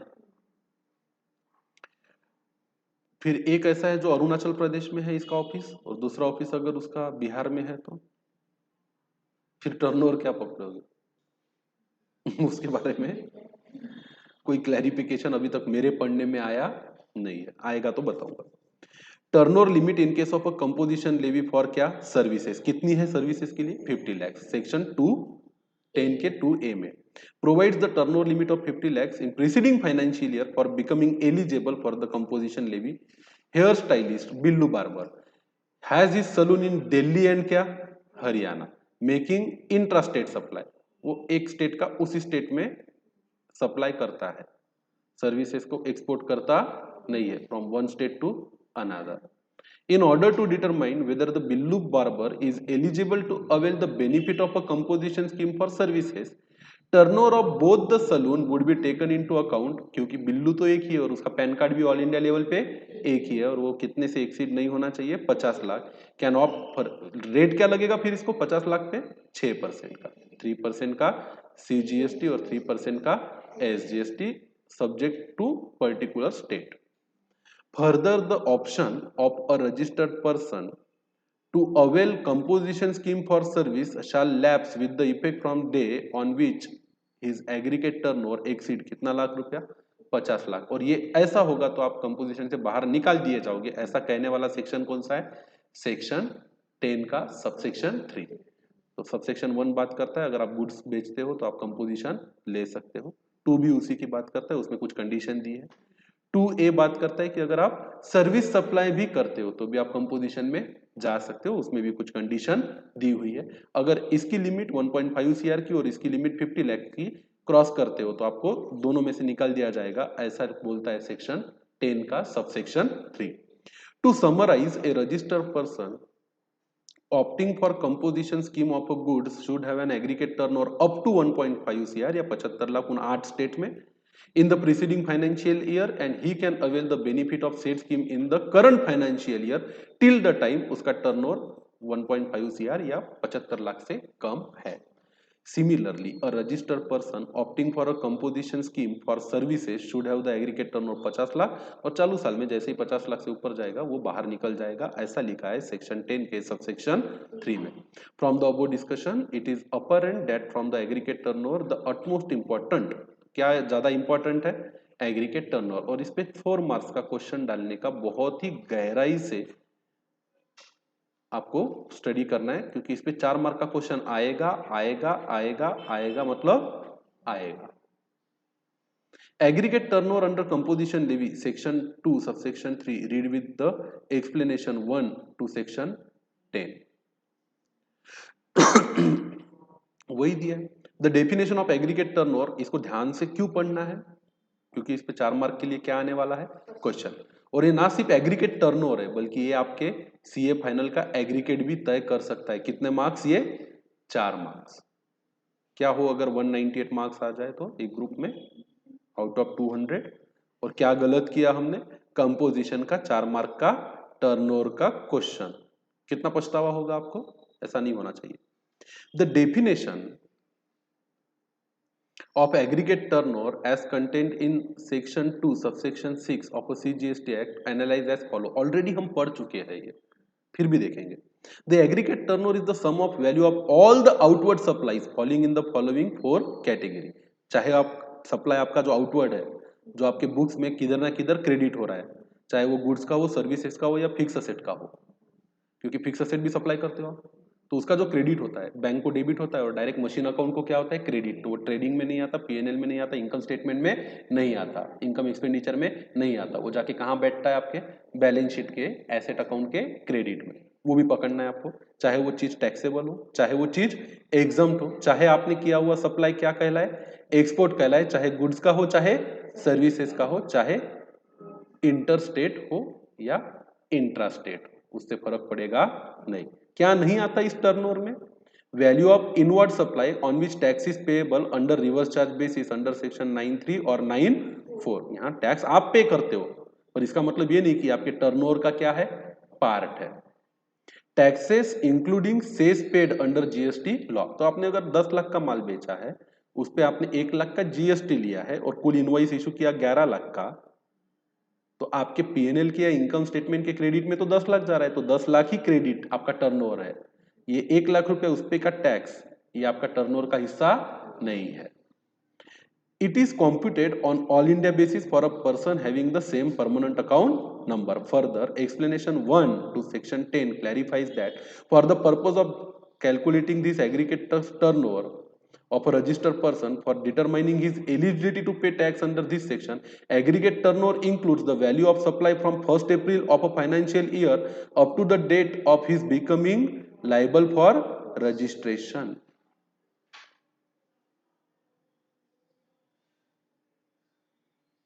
इंक्लूड्स है। लायबिलिटी डिटरमाइन करने के लिए कि आपको कंपोजिशन में आने मिलेगा या नहीं मिलेगा, 1 अप्रैल से लेके to the date of his become liable for registration, ये इसको इंक्लूड किया गया है। क्या किया गया है? Include. And exclude the value of exempt supply और services provided by way of extending deposit loans और उस पे कमाया हुआ इंटरेस्ट और क्या? डिस्काउंट। मतलब आप किस साल में एलिजिबल हो। तो ऐसा है कि जीएसटी रजिस्ट्रेशन लेने की लिमिट 40 लाख थी, तो किसी ने क्या बोला, मेरा 40 लाख तो अगस्त में कंप्लीट हुआ, 15 अगस्त को, 15 अगस्त की शाम को मेरा टर्नओवर कितना था? 40 लाख। तो मेरा जो 16 तारीख से टर्नओवर है ना, उसी को पकड़ो और वहां से देखो 31 मार्च तक कि अगर वो क्रॉस होता है क्या, कितना? 1.5 CR। तो गवर्नमेंट बोले ना ना ना ना, प्रीसीडिंग फाइनेंशियल ईयर का मतलब होता है स्टार्टिंग करेंगे हम कहां से? 1 अप्रैल से। भले मैंने पहले ही अपनी दुकान 1 अप्रैल को लगाई, पहला दिन था, स्टार्टेड अ न्यू बिजनेस, फिर मेरा अगस्त आते आते 15 अगस्त को 40 लाख कंप्लीट हुआ, और अब मेरा मानना है कि 16 अगस्त से 31 मार्च तक देखो 1.5 लाख के ऊपर गया क्या? नहीं। गवर्नमेंट बोलेगी ना, हम देखेंगे कहां से आपका टर्नओवर, 1 अप्रैल से, वो नहीं जाना चाहिए कितने से ऊपर, 40 लाख। तो बोले मैं तो तब जीएसटी में रजिस्टर्ड था ही नहीं, तो उसको क्यों पकड़ रहे हो? तो कानून में लिखा है ना कि हम इंक्लूड करेंगे, कहां से, 1 अप्रैल।